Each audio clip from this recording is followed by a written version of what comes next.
오늘 이 말씀을 가지고 하나님은 사랑이시라, 하나님은 사랑이시라, 이런 제목으로 말씀을 하려고 합니다.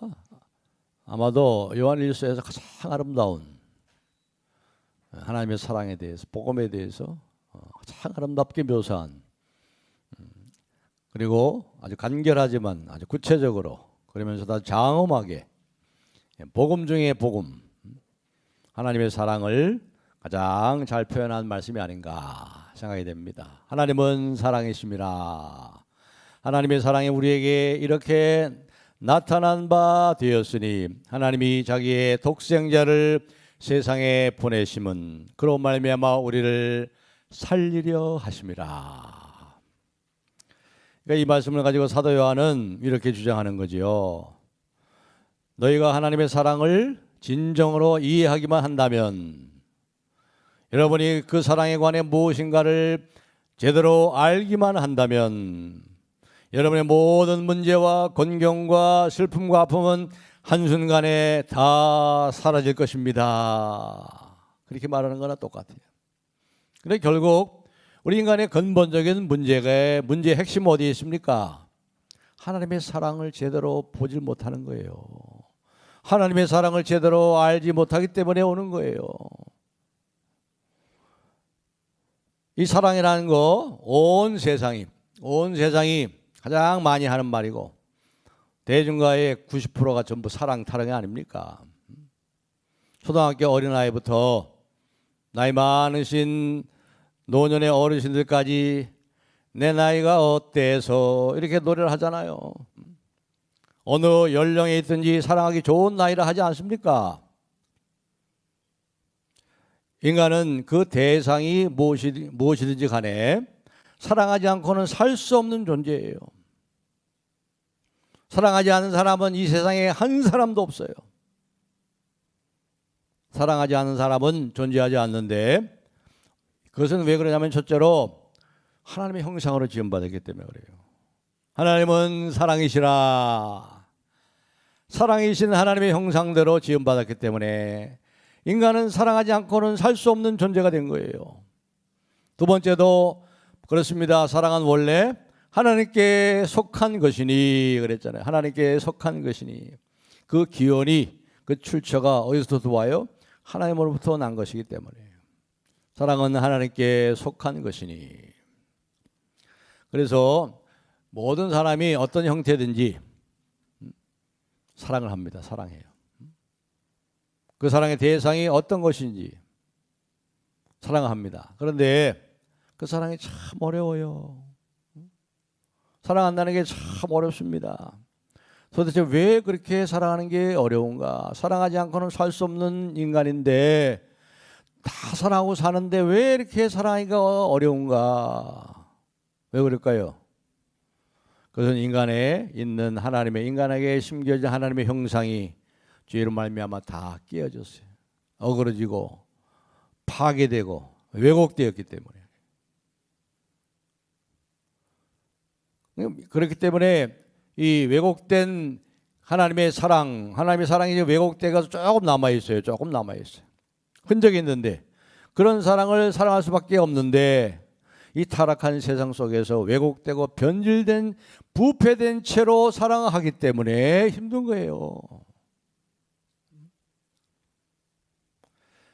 어쩌면 하나님의 이 부패하고 이 왜곡되고 깨어진 이 형상, 이 인간의 타락과 그 부패에 가장 강력하고 폭넓게 나타나는 영역이 바로 사랑의 영역이 아닌가 생각이 됩니다. 많은 부분에서 그 하나님의 그 아름다운 형상에 깨어지고 뒤틀린 그러한 것들이 나타나는데, 그것이 나타나는 가장 큰 영역이 사랑의 영역이 아닌가. 그래서 힘든 거예요. 그래서 사랑이가 그렇게 힘든 거예요. C.S. 루이스는 사랑을 네 가지로 얘기했어요. 네 가지 사랑이라는 책에서 이제 네 가지 사랑을 얘기했습니다. 첫 번째는 뭐냐면 이 우정입니다. 우정, 프렌드십, 우정. 참 좋은 거죠. 우정. 이 인간을 사랑하는 그 사랑, 이 우정, 형제 사랑, 친구 사랑, 가장 그 사랑 중에 어떤 면에서 이제 숭고한 형태라고 할 수 있는 거죠. 그런데 남녀 간의 사랑은 어떤 사랑이에요? 서로를 바라보는 사랑이죠. 서로를 바라보는 사랑. 그래서 제가 이제 주례할 때마다 가끔 그렇게 얘기하죠. 서로를 한번 바라보세요. 항상 사랑하면 서로를 바라보잖아요. 사랑하는 대상을 바라보죠. 사랑스러운 걸 바라보잖아요. 그렇게 해놓고 이제 서로 좌우양우 해가지고 같은 방향을 보십시오. 그렇게 또 얘기합니다. 사랑은, 남녀 간의 사랑은 서로만 바라봐요. 그런데 우정은 뭐예요? 우정은 친구들과 함께 우정을 가지고 다른 한 곳을 바라보잖아요. 한 곳, 다른 곳을 바라보잖아요.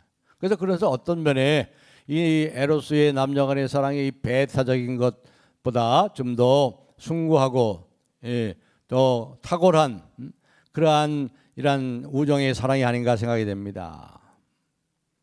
그런데 이 우정의 사랑도 폐해가 많아요. 왜곡되고 뒤틀려지고 부패된 하나님의 형상이 거기에 나타납니다. 뭐라고 우정을 다른 말로 하면 뭐 어떻게 변질돼요? 끼리끼리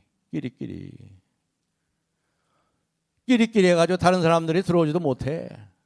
다른 사람에게 상처를 줘요. 사회적으로 악영향을 끼쳐요. 뭐 개딸과 국민의힘, 또 민주당 끼리끼리잖아요. 혈연 자기 가족끼리 사돈의 8촌까지 혈연에 따라 뭉칩니다. 같은 지역, 같은 고향, 같은 학교 출신, 나름대로 친밀하고 위로가 되는 이 우정을 나눌 수 있는 공동체가 되지만, 그러나 이것이 부패된 하나님의 형상이 깨어진 채로 그렇게 모이다 보니까, 그런 우정을 가지고 살아가다 보니까 학연과 지연과 이런 것으로 묶여가지고 불의의 카르텔을 형성해가지고 사회적인 지탄을 받는 일이 얼마나 많습니까? 더 크게 나가서는 민족과 민족이, 온 민족이 하나예요. 하나님께서 성경에 있잖아요. 온 혈통을 하나로 지으사 우리가 하나예요. 일본과 우리도, 미국과 우리가, 중국과 우리가 다 하나예요. 하나 민족이. 근데 민족과 민족이 갈라져 가지고 그렇게 싸우고 있잖아요. 이 참 힘들어요. 사랑이. 우정도 힘든 거예요.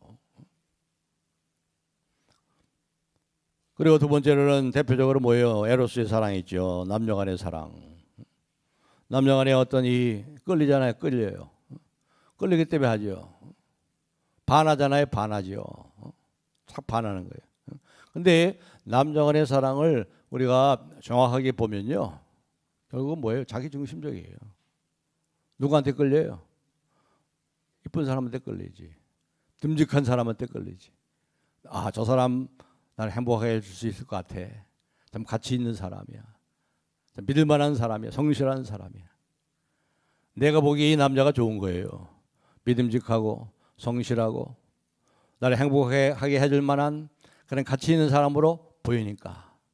무엇이 없을 방은 내 중심이잖아. 내가 볼 때 사람들은 뭐예요? 뭘 봐요? 보기 좋은 거 보잖아요. 사랑스러운 거 본단 말이에요. 예쁜 꽃을 보잖아요. 예쁘니까 보는 거예요. 바라보기만 해도 좋은 거죠. 뭐. 그래서 눈에 콩깍지가 씌운다고 하잖아요. 눈에 콩깍지가 씌워져가지고. 그런데 막상 결혼하고 살아보세요. 시들시들해지죠. 그 눈에 꼈던 콩깍지가 가을의 낙엽처럼 우두수 떨어지고 나서 이렇게 그런 눈으로 보면 어떻게 돼요? 그전에는 콩깍지가 끼어가지고 남자가 백말 탄 남자로 왕자로 보였는데 말이에요. 백마를 탄 왕자로 보였는데 이제 뭐예요? 아내가 숲속의 공주로 보였는데 이 콩깍지가 떨어지고 나서는 뭐예요?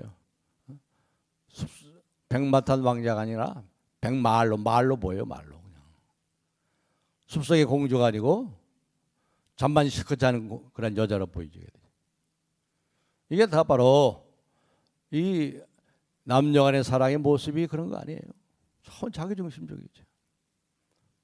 내가 보기에 좋은 거예요. 자, 세 번째는 뭐가 있냐? C.S. 루이스의 사랑, 부모의 사랑이죠. 부모의 사랑.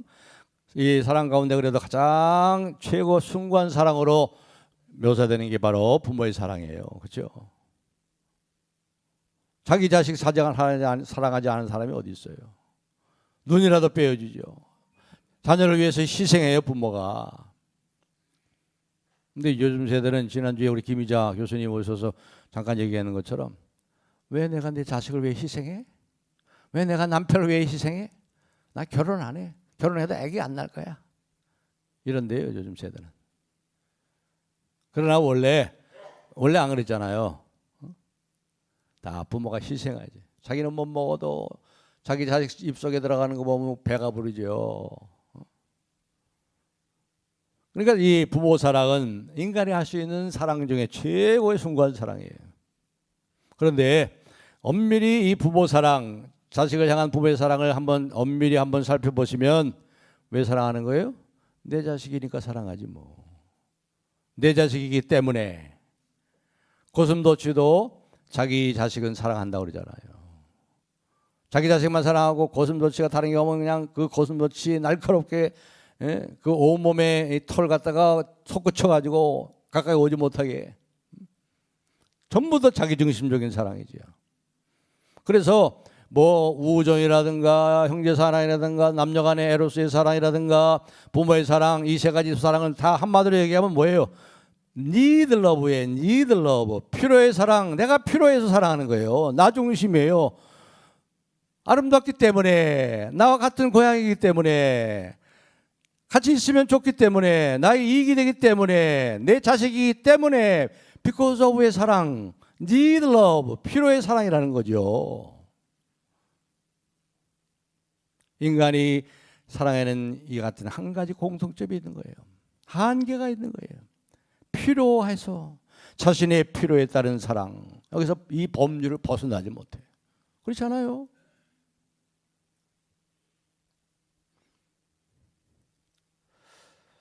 불편한 예일 수 있지만은 부모가 자식을 사랑하는 비록 인간으로서는 가장 숭고한 그러한 사랑이라 할지라도 말이죠.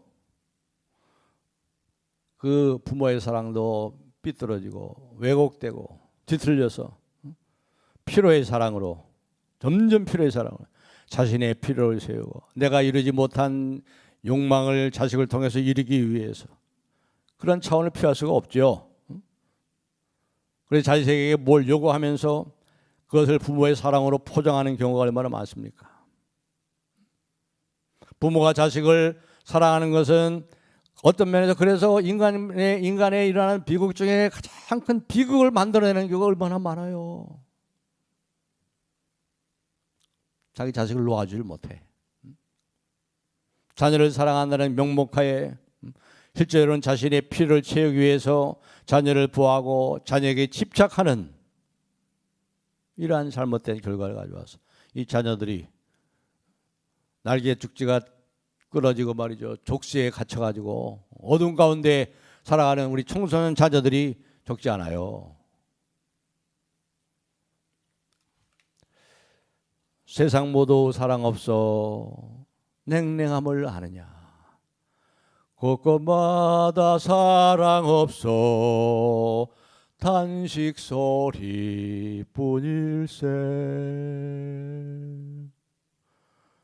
찬송가 가사 그대로죠. 이 세상에 가장 없는 것은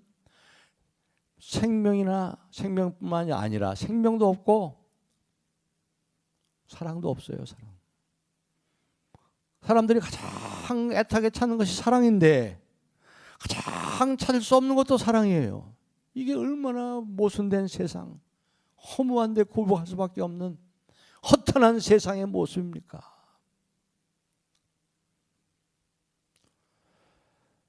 오늘 본문에 보시면 그래서 사랑이 뭔지, 하나님은 사랑이시라. 이것은 뭐 하나님의 속성, 하나님의 성품에 대해서 얘기하는 게 그 정도가 아니에요. 하나님은 의로우시고 하나님은 자비로우시다 그렇게 얘기하는 정도가 아니에요. 하나님의 뭐 속성을 얘기하는 것도 아니고 하나님의 성품을 얘기하는 게 아니에요.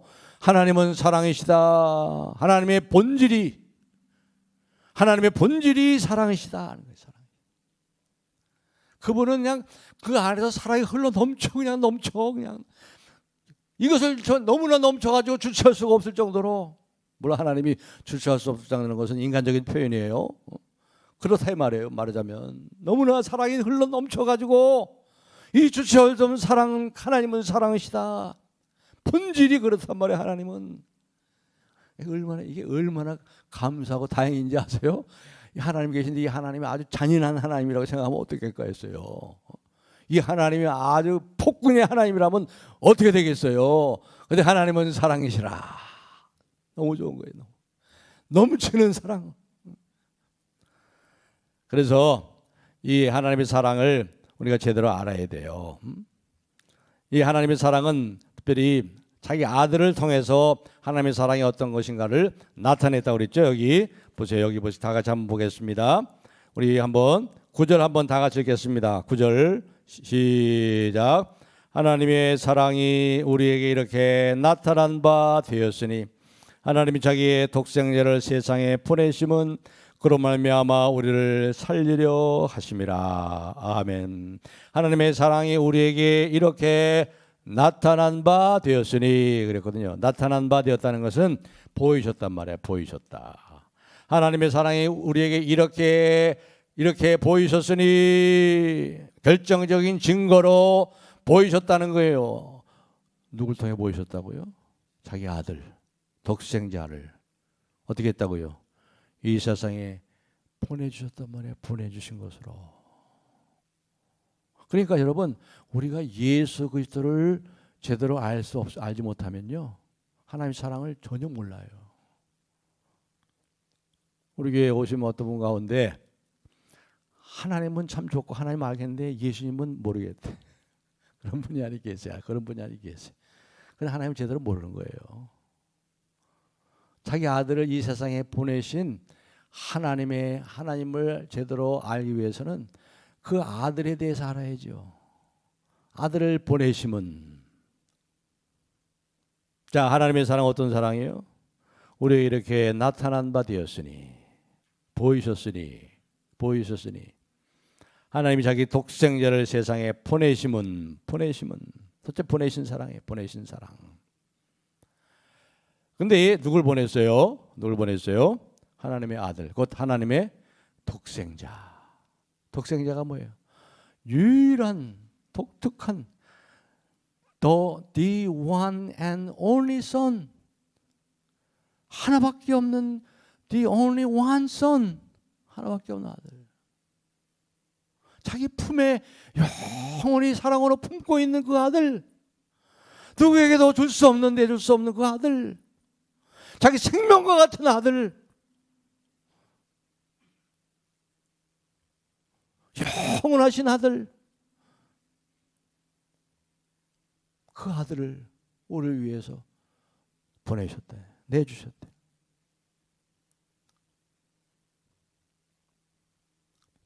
그러니까 이 독생자는 하나님 낳으셨어요? 아니면 보내셨어요? 낳은 게 아니에요. 예수님은 태어난 적이 없어요. 영원 전부터 계셨잖아요. 첫 번째 성탄절은 인간의 몸을 입으시고 성육신하셔서 오신 인간의 몸으로 시작됐지 그 시작 이전에 이미 영원 전부터 존재해 오고 계신 분이에요. 그분은. 왜요? 여기 보내셨다고 그랬잖아요. 그러니까 보내시려면 이미 있는 분을 보내시는 거지. 없는 분을 어떻게 보내요? 그렇죠. 그러니까 예수님은 이 세상에 태어난 게 아니에요. 저와 여러분은 다 태어났죠. 다 생일이 있잖아요. 예수님은 태어나신 적이 없어요. 예수님이 시작하신 적이 없어요. 존재하기 시작함이 없는 그분은 존재하기 시작한 적이 없어요. 그분이 베들레헴의 아기의 몸으로 존재하기 시작을 하셨어요. 인간의 몸으로 존재하기 시작하셨어요. 그러나 그 전부터 예수님은 존재해 오셨어요. 그래서 보내신 거예요. 보내심으로 이 세상에 인간의 몸으로 존재하기 시작하신 거예요. 존재하기 시작하신 적이 없는 그분께서 여러분 한번 묵상을 해보세요. 상상을 해보세요. 놀랍습니다. 이 진리가 정말 하나님 앞에 엎드려 절하고 경배할 수밖에 없어요. 그런 분이에요. 하늘로부터 자기의 독생자 하나밖에 없는 자기 아들을 자기 가슴 속에 영원히 사랑으로 품고 있던 그 아들을, 자기의 전부요 자기의 생명인 그 아들을 이 세상이 어떤 세상이에요?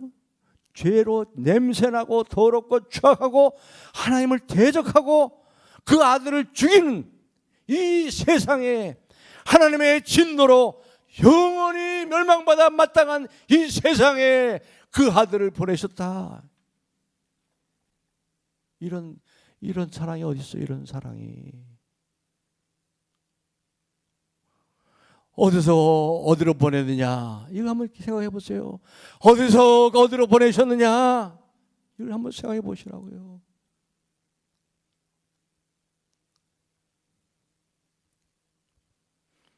그분이 오신 이 세상을 보세요. 예수님의 탄생에 대해서 다 아시죠? 하나님의 아들이 영전부터 하나님의 가슴에 품고 있던 그 하나님의 아들, 이 세상에 오셨는데 이 세상 어땠어요? 그 아들을 맞을 준비도 안 됐어요. 방도 구하지 못해가지고 어떻게 했죠? 마구간 우리에서 그런 세상을 위해서 그 아들을 보내주셨어요. 최고의 선물인 하나님의 최고의 선물, 하나님 자신을 받을 만한 자격이 전혀 없는 이 세상에 보내주신 사랑, 내어주신 사랑, 이게 은혜죠. 은혜. gift love라고 그래서 C.S. 루이스는 걸 gift love, 선물 사랑, 은혜 사랑.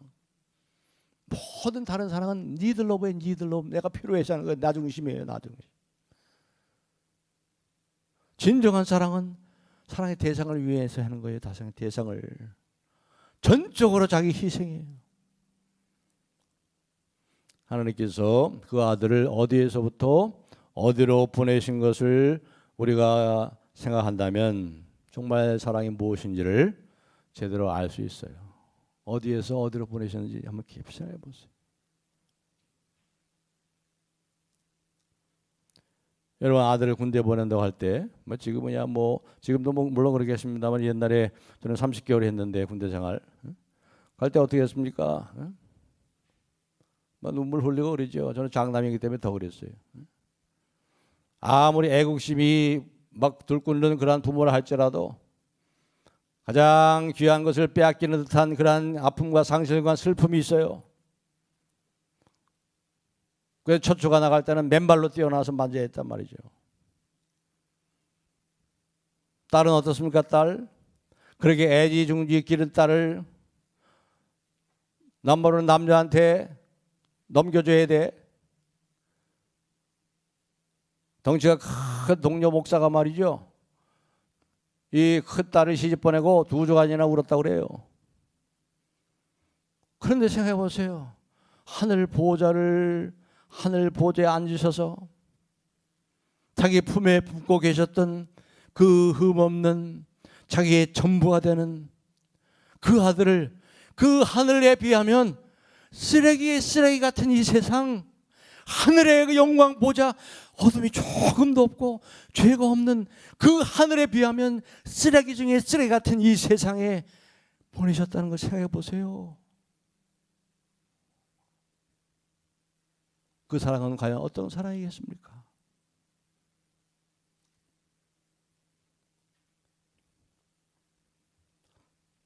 이 사랑을 안 분 중에 그것을 또 그렇게 살려고 실행해서 살았던 사람이 있어요. 이일선 목사님이라고, 이분은 한국의 슈바이처라고 그래요. 한국의 슈바이처라는 별명을 가진 목사님이에요. 원래 서울대 의대를 졸업했어요. 의사입니다. 원래 의사였는데 이제 슈바이처 있죠. 알베르트 슈바이처한테 감명을 받아가지고 아프리카로 이제 병자들을 위해서 갔잖아요. 슈바이처가. 물론 근데 이 슈바이처 신학 사상은 좀 문제가 있어요. 뭐 시상 사상에 대해서 여기서 뭐 얘기할 건 없고, 아무튼 이 슈바이처의 삶에 아주 감동을 받고 예수님께서 하늘 영광 보호자를 버리고 그 영광스러운 보호자, 이 쓰레기 같은 이란 세상에 오셨다는 것을 깨닫고 너무나 감격해서 나도 그렇게 살아야겠다. 그래가지고 서울 의대를 졸업하고 다시 신학을 했어요. 그래서 목사가 됐어요. 그리고 1945년 해방 직후에, 지금 약수동 있죠, 약수동. 여기 약수동 동호대교점 약수동에 거기 신당 제일교회를 세웠어요. 개척을 했어요. 신당 제일교회. 지금은 이제 신당 제일교회가 아니라고 신당 제일교회라고 부르지 않고 신일교회로 바뀌었어요. 신일교회. 지금도 신일교회가 있죠. 그걸 개척했습니다. 개척에 천막을 치고 말이죠. 그 당시 천막교회를 천막 치고 밑에는 가만히 깔고, 그래 교회를 시작했어요. 그러다가 이제 1961년 5.16 군사혁명이 났을 때 총소리를 들으면서 울릉도를 생각해요. 울릉도에 그 당시에 60명이 넘는 한센병 환자들이 있었어요. 나병 환자. 그리고 울릉도의 3분의 1 주민의 3분의 1이 결핵 환자예요. 결핵 환자. 그러니까 이제 자기가 의사니고 목사니까 그들을 위해 가야 되겠다 결단을 내리고 이제 그 울릉도로 갑니다. 그 당시에 울릉도로 가려면 그 당시가 61년도인데 목선을 타고 가요. 목선을. 지금처럼 큰 배 타고 가지 않습니다. 지금도 뭐 6시간 이상 걸리죠. 4시간 걸렸는데 4시간. 그 당시엔 20시간에서 40시간 걸려요. 울릉도까지 가려면. 그 배를 타고 그 울릉도로 갔어요. 거기서 그 한센병 환자들, 나병 환자들, 문둥병인들, 결핵 환자들, 온 주민의 3분의 1이 결핵 환자인데 그들을 위해서 복음을 전하라고 그 일부러 그 울릉도까지 찾아갔어요. 근데 그 전에 이제 목회를 할 때 그 교회 이제 장로님이나 어떤 권사님 집사님들이 해서 이제 그 당시 양복이 귀했잖아요. 1960년대 한 벌 가지고 계속 입었잖아요. 그래가지고 옛날에 우리 아버지들은 어떻게 했습니까? 하도 그게 뭡니까? 자рем질해 가지고 양복이 반질반질했잖아요. 반짝반짝 빛났잖아요. 그 당시 양복 한 벌 갖고 살았죠. 양복이 귀한 때예요. 그러니까 이제 장로님 어떤 권사님들이 이제 어떻게 힘을 앞에 돈을 모아가지고 목사님한테 양복을 한 벌 사드린 거예요. 그런데 양복을 잘 안 입어. 근데 그 준 사람은 좀 자기가 준 양복을 입으면 얼마나 좋겠어요. 아이 목사님 양복 좀 입으시지요. 양복 안 입으면 나 교회 안 갈 거요. 그런 말까지 나왔어요. 양복 안 입으면 나 교회 안 갈 거요. 그렇게까지 이제 권사님 뭐 이렇게 해가지고 얘기가 나왔는데 그 얘기를 듣고 이렇게 대답을 했답니다. 나야 주일 빼고는 나병 환자와 지내고 주일은 흰 가운 입으니 새 양복 입어 무엇합니까? 나병 환자들이 진물초성이의 옷을 입고 사는데 내가 새 양복 입고 가면 그들에게 무슨 위로가 되겠습니까? 정 그러시다면 새 양복을 아껴서 꼭 입고 가야 될 자리에만 입고 가겠습니다. 그러니 교회 떠난다는 말은 거두어 주십시오. 이렇게 얘기를 했어요. 그렇죠?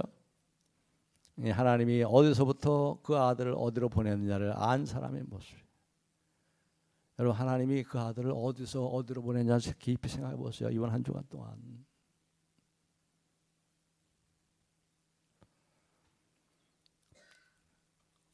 자 이제 10절 한번 보겠습니다. 10절 다 같이 읽겠습니다. 10절 시작.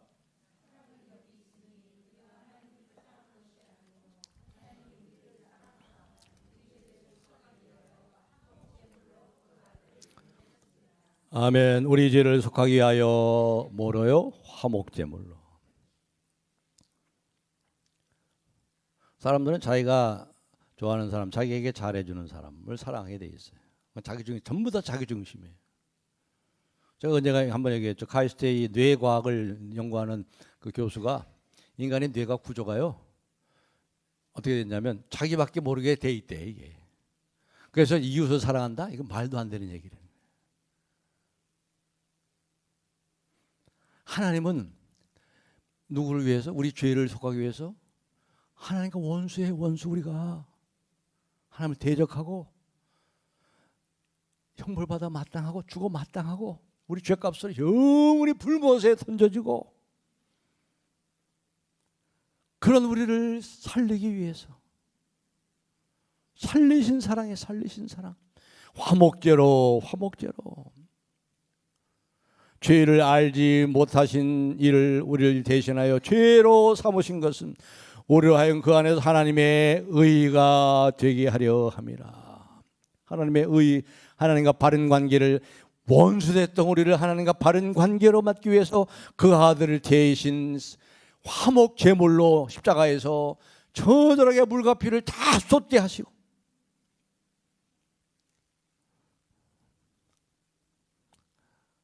그 아들은 하나님께, 아버지께 한 번도 버림당한 적이 없어요. 영원히 그 사랑에 품고 계셨던 그 아들을 버리셨어요. 저와 여러분을 위해서. 나의 하나님 어찌하여 나를 버리셨나이까.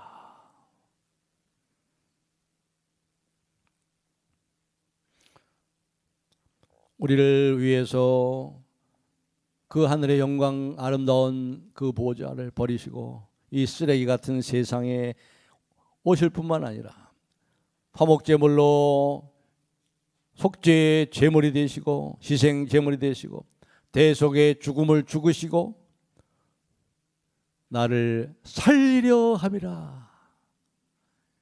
이 하나님의 사랑, 구속적 사랑을 보잖아요. 저와 여러분은 영원히 살게 됐잖아요.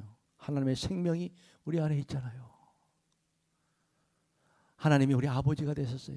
양아들, 우리가 딸 양아들이 됐잖아요. 우리가 그분은 독생자의 유일하신 하나님의 아들이지만 우리는 양아들 양딸이 됐잖아요. 양자도 똑같아요. 양자도 똑같아. 그 아들과 함께 똑같은 권리를 가져요. 하나님의 상속자가 됐어요. 그분이 우리 아버지가 되셔서 이 땅에 사는 동안 나를 살피시고 지켜주시고 피를 채우시고 길을 인도해 주시고 언제나 함께 하시고 일으키시고 세우시고 복을 주시고 나로 말미암아 많은 사람들이 하나님의 자녀가 되도록 그렇게 지금도 사랑으로 역사하시고 성령으로 역사해 주시는 거지요. 우리가 하나님과 화목하게 되고 용서받고 죄 사함 받고 회복이 됐습니다. 우리를 살리려 하십니다.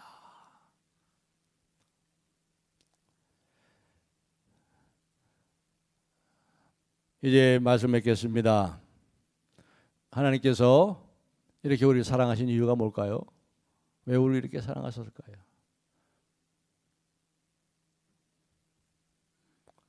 왜 주님이 십자가의 길을 가셨을까요? 왜 하나밖에 없는 그 아들을 우리를 위해 주셨을까요? 왜 주님이 나를 이렇게 사랑하셨을까요? 그분을 대적하고 반역하고 이 세상을 생지역으로 만들어버린 인간을 그렇게 사랑하신 이유가 뭘까요?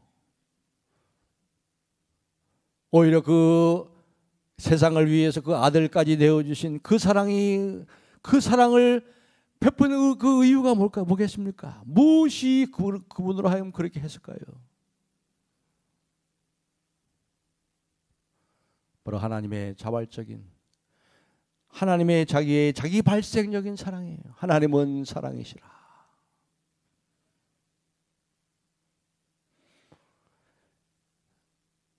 우리가 하나님을 사랑한 것이 아니요 하나님이 우리를 사랑하사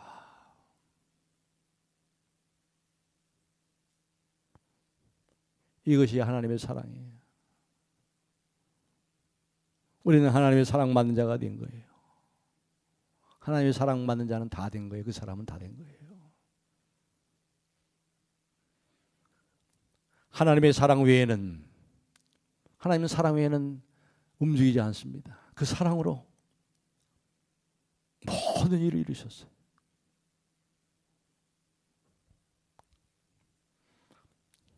우리가 그 사랑의 풍성에 거하시기 바랍니다.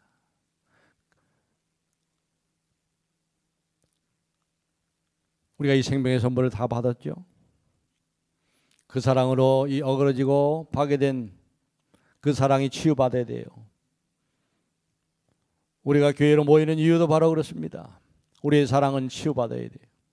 비뚤어지고 왜곡되고 부패된 사랑, need love, 뭐하기 때문에 사랑하는 그 사랑, 자식이기 때문에, 친구이기 때문에, 나한테 유익하기 때문에, 매력적이고 내 마음에 끌리고 사랑스러우니까 그런 사랑이 아니라 온전한 하나님의 사랑, 아가페의 사랑, gift love, 그럼에도 불구하고도의 사랑, 이러한 사랑으로 우리의 사랑이 치유가 되고, 그래서 우리가 모이는 거예요.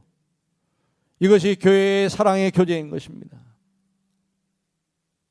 이러한 사랑을 저와 여러분이 더 풍성하게 받으시고, 더 큰 은혜, 더 큰 사랑, 그리스도의 사랑의 넓이와 높이와 깊이와 길이가 어떠함을 깨달아 하나님의 모든 충만하심으로, 사랑의 충만하심으로 충만되기를 구하노라.